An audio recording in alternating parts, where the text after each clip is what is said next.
로마서 8장 28절 그리고 히브리서 11장 3절을 가지고 우리 권영만 집사님께서 간증 설교를 드리도록 하겠습니다.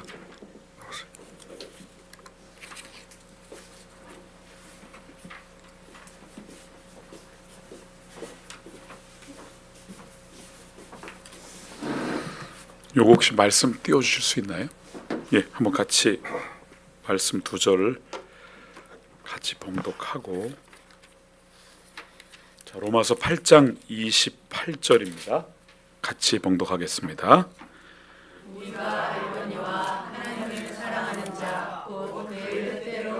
을 입은 자들에게는 모든 것이 합력하여 선을 이루느니라.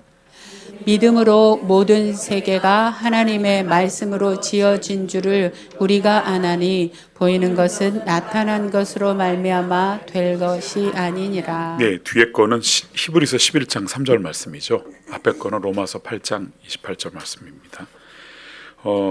치트키라는 말의 뜻을 잘 모르실 거예요. 여기 계신 분들은 주로 중장년이다 보니까.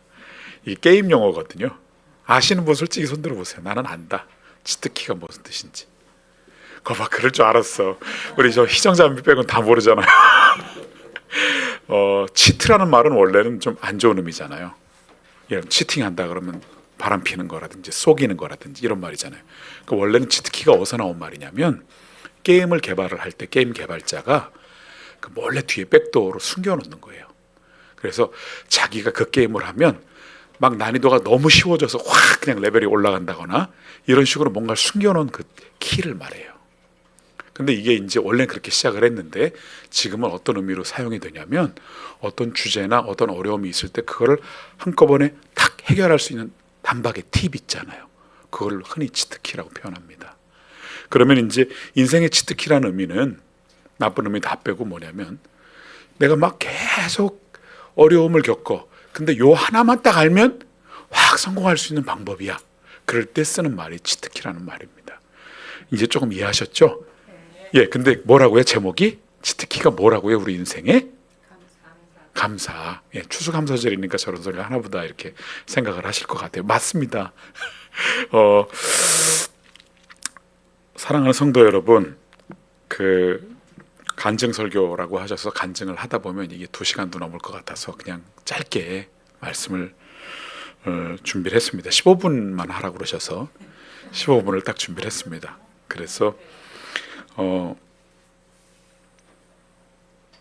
사실 우리가 이제 중년 정도 이렇게 되다 보면, 인생을 살다 보면, 어떨 땐 해가 뜨고 어떨 땐 바람도 불고 어떨 땐 비도 오고 이런 걸 다 겪고 오셨을 거라고 믿어요. 그리고 지금도 그런 상황이실 거고. 근데 전자제품을 사면 왜 그 안에 매뉴얼이 들어있잖아요. 사용 설명서. 근데 저희 집에서 뭔가 하나 새로 사면 그 사용 설명서를 유일하게 읽는 사람이 권세인 양이에요. 그래서 이 권세인 양이 그걸 다 처음부터 끝까지 읽어보고, 그럼 이제 물어봐요. 세인아, 이거 왜 안 돼? 그럼 아빠 그거 이래서 그래. 그러고 이거 어떻게 해야 돼? 그럼 이렇게 다 읽어봤으니까. 저희는 아무도 안 읽으니까 물어봐야 돼요. 야, 이거 청소기가 이거 왜 이래? 그럼 아빠 그거 저기 단자가 잘 안 맞아서 이렇게 다 물어봐야 돼요. 왜 그렇죠? 이 친구는 매뉴얼을 공부를 했고 우리는 매뉴얼을 공부를 안 했기 때문이죠. 근데 우리가 믿고 있기로는 여기 28절 처음에 보면 우리가 알거니와라고 나와요. 우리가 알거니와라는 말은 뭐냐면, 우린 다 이 사실을 알고 있다는 거예요. 뭐냐면 하나님이 사랑하시는 분, 그분, 내가 하나님을 사랑한다고 고백하는 그 사람은 하나님이 뜻대로 부르심을 받은 자고, 그에게는 모든 게 협력하여 선을 이룬다 라고 하는 사실을 우린 다 알고 있다는 거예요. 치트키처럼 숨겨놓은 게 아니고 아예 매뉴얼에 써놓은 것처럼 인생은 이렇게 살아야 돼, 인생은 이렇게 해야 된다라고 사용 설명서에 다 적어놓으셨는데, 그 중에 하나가 뭐였냐면, 그분을 사랑하는 모든 사람에게는 우리가 겪는 모든 일은, 좋은 거, 나쁜 거, 원하는 거, 원치 않는 거 다 그건 합력해서 선을 이루도록 준비된 것이다. 이건 우리가 다 알고 있다. 이건 숨겨놓은 사실이 아니다. 그리고 또 하나, 그 어려움을 이기는 유일하고 확실한 방법은 감사다. 이제 그 사실을 같이 나누고 싶습니다. 여러분, 우리가 잘 알고 있는 그 한자 성어 중에 세옹지마라고 아시죠? 세옹. 거기 보면 뭐 다 아시는 얘기니까 말이 도망쳤던 거는 화라고 생각이 되고, 근데 더 좋은 말을 데리고 오잖아요. 그럼 복이라고 생각이 되잖아요. 근데 그 말 때문에 아들이 떨어져서 다리를 다치잖아요. 그건 또 복이 아니고 화라고 생각이 드는데 전쟁에 끌려가지 않게 되죠. 이건 복이죠. 그럼 복과 화가 계속해서 우리가 겉으로 보기에는 화인 것 같은데 복일 때도 있고, 복인 것 같은데 화가 있을 때도 있잖아요. 이거를 보면은 세상 사람들은 뭐라고 쉽게 생각하냐면, 길흉화복이라는 거는 그냥 쉽게 바뀔 수도 있는 거야, 우리가 알지 못하는 영역이야 라고 쉽게 설명을 합니다. 근데 우리 믿는 사람들은 이렇게 얘기하죠. 우리가 알거니와. 모든 사람이 다 아는데 사실은 우리가 겪는 모든 일들은 하나님이 우리를 사랑해서 합력하여 선을 이루도록 주신 거야 라고 하는 전제가 있다는 것이죠. 그리고 또 하나, 두 번째 읽었던 말씀에 띄워주시겠어요? 보이는 것은 나타난 것으로 말미암아 된 것이 아니다. 우리가 겉으로 보이는 세상의 원리들이 있습니다. 예를 들면 뭐 있잖아요. 구름이 끼면 밤에 다음날 비가 올지도 모르겠다. 열심히 일하는 사람이 돈을 번다. 그 다음에 뭐 여러 가지 우리 그 원칙들이 있잖아요. 근데 나쁜 짓을 하면 벌을 받는다. 이런 그 원칙도 있지만 사실은 세상은 그 보이는 것 이 뒤에 있는 보이지 않는 세상의 지배하는 세상이라는 것이죠. 그래서 과학자들은 뭐라고 말하냐면, 우리가 사는 세상은 3차원이다. 그리고 4차원의 세계가 있고 5차원의 세계가 있다. 이렇게 얘기하는 사람들이 있죠. 그래서 더 높은 영역의 힘이 이 낮은 영역을 지배한다. 이렇게 얘기를 하고 있습니다. 근데 우리에게 필요한 그 두 가지 눈이 있는데, 첫 번째는 뭐냐면 히브리서에 나오는 것처럼 사건 너머에 보이지 않는 손길을 보자. 우리가 눈에 보이는 이 배후에는 하나님의 보이지 않는 손길이 있다. 이건 우리가 알거니와 우리 모두가 다 알고 있는 사실입니다. 어떤 일이 벌어지면 하나님의 뜻이 어디 있을까? 우리 믿는 사람들은 다 그렇게 고백을 해요. 예를 들면 지나가다가 어서 돌이 날라와서 머리통을 탁 때렸어요. 피가 났어. 뭐지? 내가 혹시 뭘 잘못했을까? 하나님께 회개할 일이 있을까? 이게 우리 믿는 사람들의 기본적인 가장 정상적인 반응입니다. 왜냐하면 딱 나타나는 이 일은 우리가 그 일 때문만 이루어지는 아니고 뭔가 보이지 않는 세계에서 여기에 영향을 미쳤다고 믿는 거죠. 우리는 그거를, 과학자들은 그렇게 얘기한다면, 믿는 사람들은 하나님의 뜻이 뭘까? 하나님이 왜 나를 이 일을 겪게 하실까? 이러고 생각하는 게 너무나 당연한 거죠. 그게 없다면 믿음이 없는 거죠. 믿음이라는 것은 하나님을 사랑하는 것이 믿음입니다. 여기 보면 우리가 알거니와 하나님을 사랑하는 자, 곧 그의 뜻대로 부르심을 입은 자인데, 하나님을 사랑하는 사람은 누구나 다 그렇게 고백할 수밖에 없고 그렇게 원인을 찾을 수밖에 없습니다. 다시 말씀드리면, 내가 뭔가 사기를 당했고 내가 원치 않는 일을 겪었어요. 그러면 내가 좀 주의 깊지 않아서 그래 라고 하는 생각이 1차원적인 생각입니다. 그러나 2차원적인 생각은 하나님의 뜻이 어디 있을까? 라고 생각을 하게 되고, 우리는 곧 그렇게 구하면 하나님은 우리에게 답을 주신다는 거죠. 하나님, 이래서 우리에게 이런 걸 주셨군요. 그래서 우리는 하나님 앞에 감사를 할 수밖에 없는 거죠. 믿음의 선배들은 이런 사실들을 알았기 때문에 어떤 어려움을 겪거나 우리에게 고난이 왔을 때 결코 두려워하지 않았다고 합니다.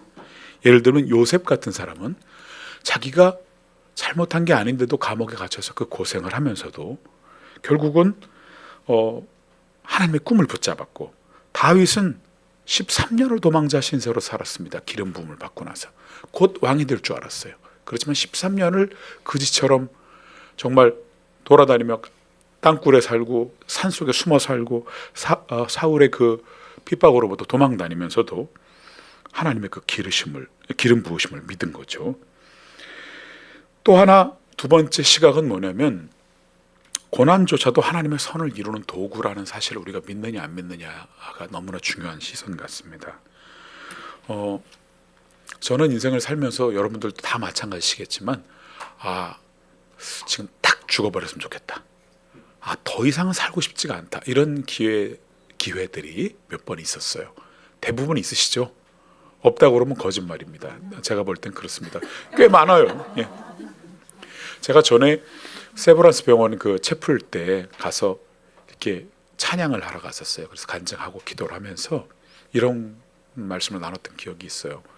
지금 뭐 암이든 뭐 위의 문제든 뭐 문제 때문에 다 와 계시잖아요. 그럼 요거 병이 딱 낫고 나면 너무 행복하시겠죠. 그랬더니 다 그렇대요. 행복할 거잖아요. 근데 행복하고 나면 이제 인생의 문제는 끝나나요? 제가 여쭤봤어요. 예를 들어서 암이 났어요. 그 집으로 돌아가면 이제 아무 걱정 없이 행복하게 사실 거죠? 제가 이렇게 여쭤봤더니 아니래. 아닌 걸 다 알아. 우리는 그 문제가 끝나고 나면 또 다른 문제가 있을 거예요. 근데 감사한 건 뭐냐면 아주 큰 문제를 만났을 때는 사소한 문제는 보이지도 않아. 그렇지 않아요? 내가 지금 당장 3억이 필요해. 그래서 막 맨날 금식하면서 막 기도를 하나님 나 이거 3억 없으면 당장 부도나고 큰일 났어요. 이거 어떻게 해요? 그럴 때는 1, 200 모자란 거는 신경도 안 쓰여. 뭐 신발 구멍에 난 거 이런 거 신경도 안 쓰여. 옛날엔 막 나 이렇게 옷이 너무 낡았다 이런 거 신경도 하나도 안 쓰이죠. 왜? 더 큰 문제 때문에 작은 문제는 하나도 안 보여요. 지금도 해결되지 않은 인생의 숙제들이 많으시죠. 그리고 가슴에 응어리도 있으시죠. 저도 굉장히 많이 겪었었는데 그때 저는 이 얘기를 들었습니다. 이게 치트키다. 하나님께 감사하는 게 이 문제를 해결할 수 있는 유일한 길이다. 그래서 성경을 찾아보니까 이런 말씀이 있더라고요. 시편 100편 4절에 감사함으로 그 문에 들어가며 찬송함으로 그 궁정에 들어가서 이렇게 써 있어요. 즉 여러분 그 요즘 대통령이 왜 여기저기 돌아다니면서 왜 무슨 뭐 사람들 얘기 듣는 것들 있잖아요. 그러니까 거기서 네, 그랬더니 사람들이 막 필요한 거 얘기하잖아요. 이거 해결해 주세요. 이거 해결해 주세요. 왜 그러죠? 대통령이 그런 권한이 있으니까. 옛날에 왕들을 한번 알현하기만 하면 자기 문제가 다 해결이 됐었죠. 그래서 뭐 이렇게 북도 치고 막 그랬었죠. 그래서 왕에게 내가 이렇게 억울한 일을 당했으니 이걸 해결해 주세요. 그럼 왕이 순식간에 해결해 주죠.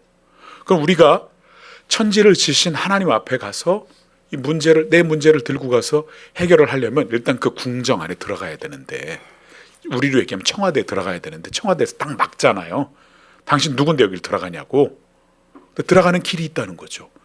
뭐라고 되어 있습니까? 감사함으로 그 문에 들어가며.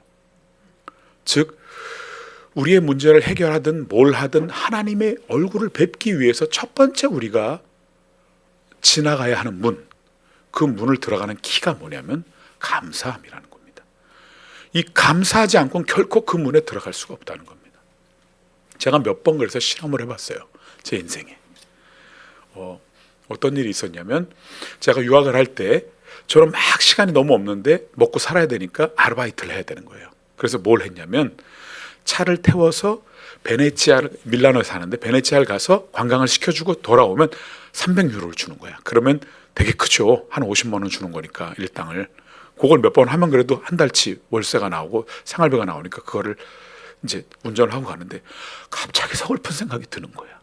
아니 또박또박 돈 받아서 하는 유학생들도 많은데 나는 왜 이렇게 지질이 궁상맞게 이렇게 돈을 벌면서 내가 공부해야 될 시간에 이 알바를 한다고 이거를 하고 있을까 이런 생각이 운전을 하고 있는데 갑자기 그 생각이 막 밀려오는 거예요. 근데 이 말씀이 딱 떠올랐어. 그래서 감사합니다 하나님. 제게 또 이렇게 건강함을 주셔서 돈을 벌 수 있고 식구들을 먹여 살릴 수 있는 기회를 주셔서 감사합니다.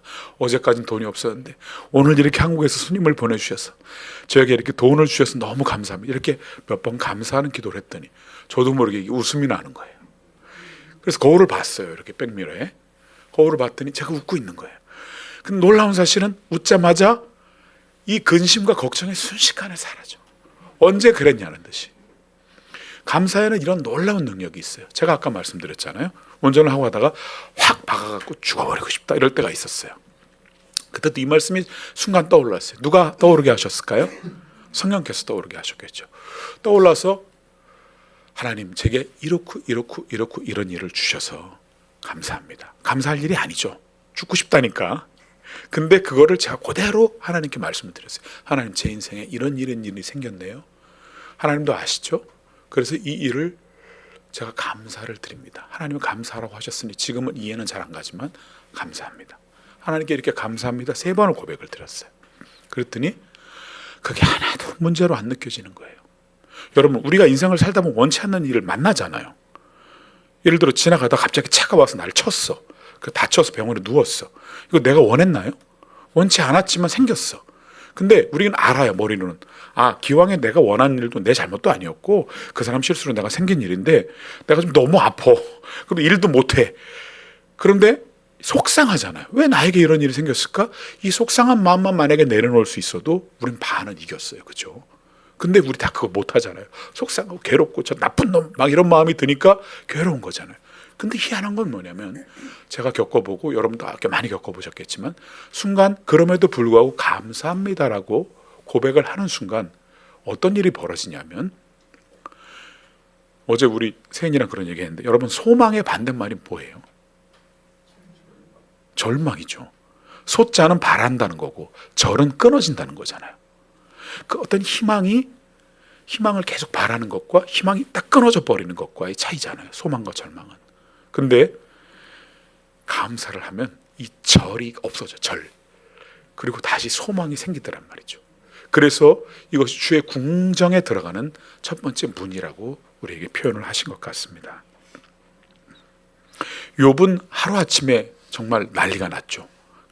가족들이 다 죽고 떠나고 내 모든 재산이 순식간에 다 날아가 버리고. 그래서 저는 가끔 그런 생각을 할 때가 있어요. 어떤 문제가 딱 닥쳤을 때, 그래, 이거의 끝은 뭘까? 만약에 내가 원하는 대로 해결이 안 되고, 그래, 이 세상아, 이 나쁜 사탄아, 네가 나한테 지금 이렇게 나를 괴롭히는데 이 괴롭힘의 끝이 뭘까 한번 생각해 봐요. 예를 들어서 선홍님 사업하다가 제일 두려운 상황이 뭐예요? 부도나는 거죠. 그보다 더 두려운 일 있나요? 사업하다가? 예를 들면 그런 거잖아요. 예를 들면 장사를 해. 원장님 제일 두려운 일이 뭐예요? 뭐 있겠죠.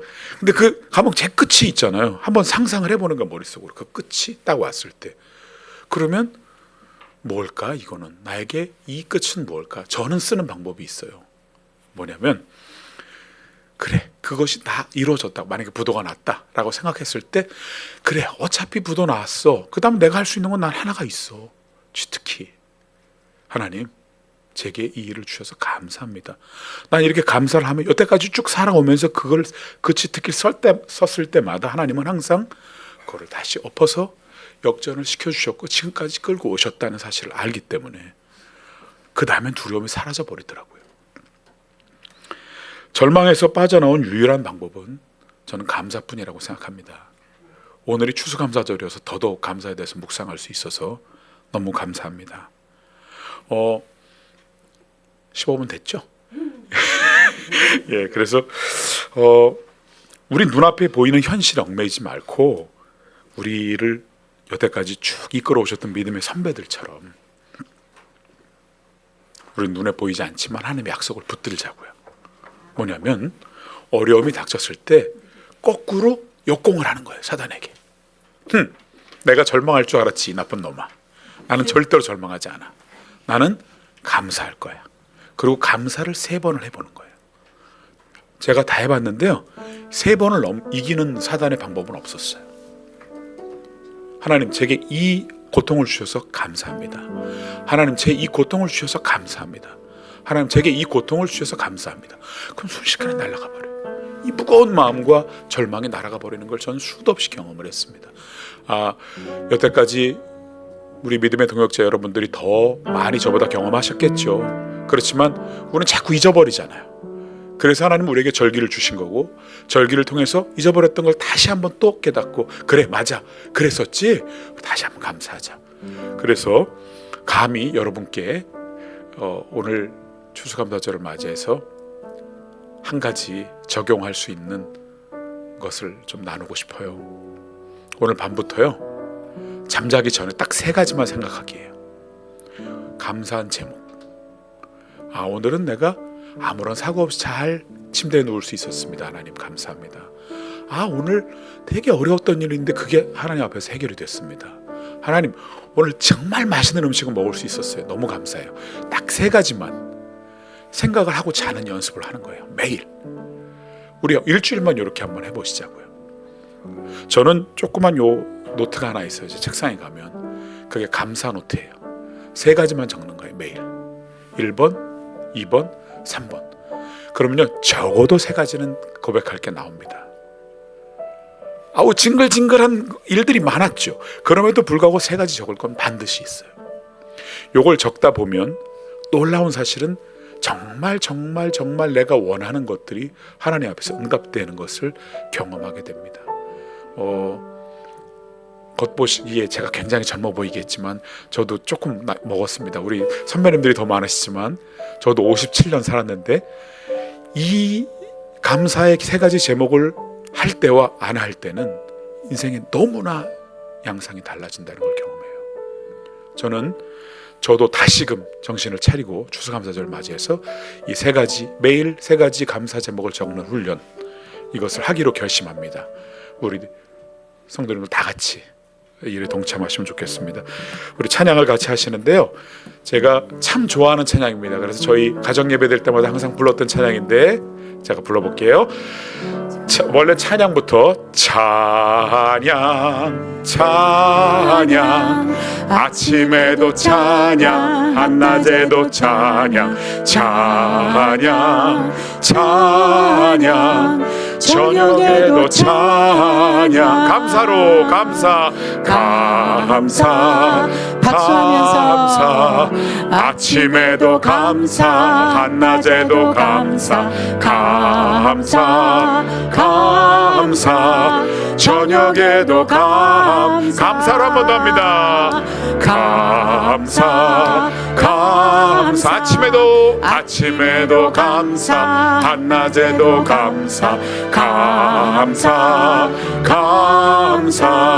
저녁에도 감사 한 번 더 할까요? 감사 아침에도 감사 한낮에도 감사 저녁에도 감사. 제가 대표로 기도하고 마치겠습니다. 하나님 감사합니다. 어떤 상황에서도 감사하는 것만이 그 문제를 해결할 수 있는 길이라고 우리에게 성경에 적어주셨습니다. 이건 숨겨진 일도 아니고 우리가 모두 다 아는 이야기입니다. 그저 하나님의 말씀을 믿고 순종하면 되는 것을 오늘 다시금 우리 같이 묵상하고 나눴습니다.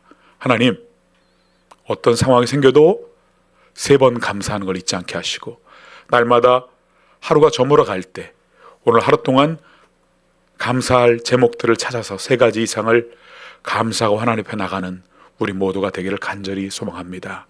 그럴 때 우리의 삶을 바꿔주시고 우리의 문제를 해결해 주시고 우리를 더 좋은 곳으로 인도하시는 주님을 경험하고 많은 이들에게 이것을 나눌 수 있는, 간증할 수 있는 우리 모두가 되기를 간절히 소망합니다. 모든 말씀을 예수 그리스도의 이름으로 기도했습니다. 아멘.